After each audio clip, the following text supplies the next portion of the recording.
Bienvenue dans la région de l'Inter-Amérique, lieu d'habitants aimables et de beaux paysages. Avec beaucoup de langues et de cultures, d'îles lointaines, partager l'Évangile là, c'est tout un défi. Mais Dieu travaille en faisant des miracles pour atteindre les cœurs dans cette région. Dans ce premier trimestre 2018, les offrandes du 13e sabbat du monde adventiste aideront dans cette région. Mais plus spécifiquement le Mexique, Trinidad et Tobago et Porto Rico.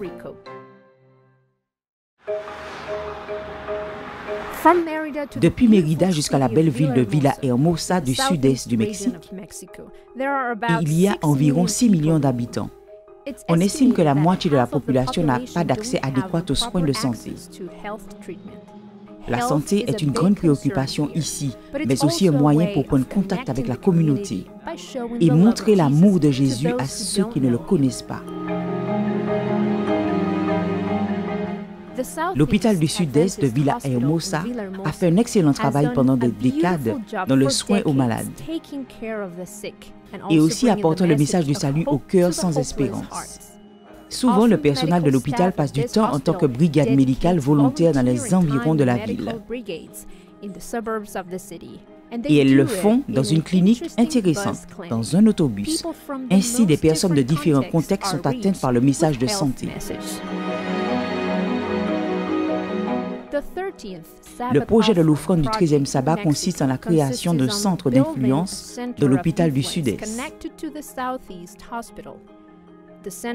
Le centre d'influence sera un espace ouvert à toute la communauté, accordant une attention médicale à ceux qui en ont besoin, réalisant des tests gratuits, préparant des repas végétariens sains et faisant de la formation en santé.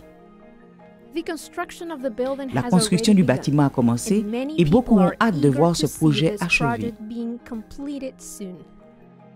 Aujourd'hui, l'hôpital du Sud-Est fait face à beaucoup de difficultés.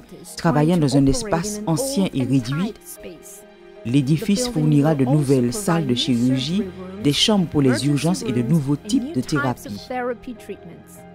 Mais par-dessus tout, on apportera le message d'amour et de salut à un plus grand nombre de personnes au Mexique.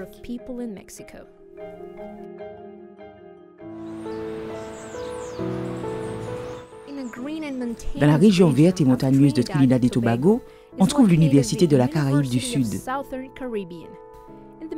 Au sein d'une communauté pleine de musulmans, d'hindous, de catholiques, ce lieu a vocation d'être un espace idéal pour les projets missionnaires. De 3000 étudiants ici, il y a près de 2000 qui ne proviennent pas de foyers adventistes. Bien que ce soit un grand défi, c'est aussi une grande opportunité missionnaire.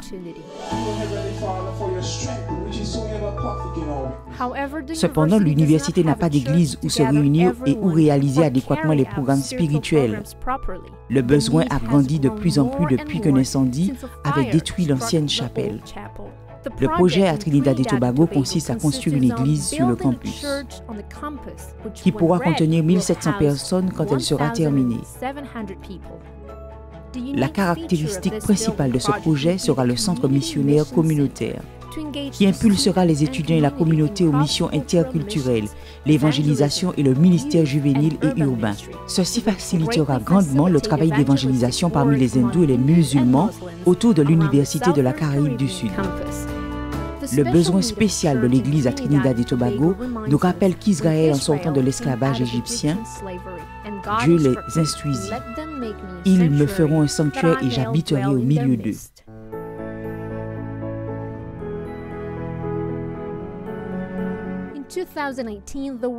En 2018, l'Église mondiale contribuera aussi à la mission dans la belle île de Porto Rico pour la construction d'un centre d'influence dans l'université adventiste. L'Église ici est extrêmement importante vu qu'elle servira de fondement spirituel tant pour les étudiants que pour la communauté qui l'environne.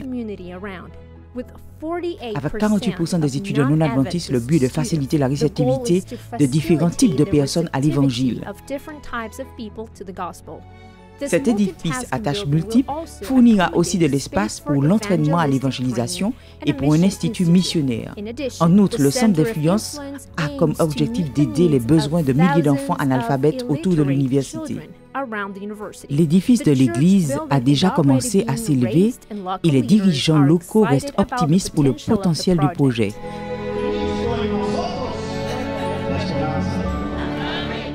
Les dirigeants de l'Église adventiste, les membres de toute l'île, se réunissent à San Juan pour l'entraînement missionnaire où ils réaffirment leur engagement pour l'offrande missionnaire de 2018.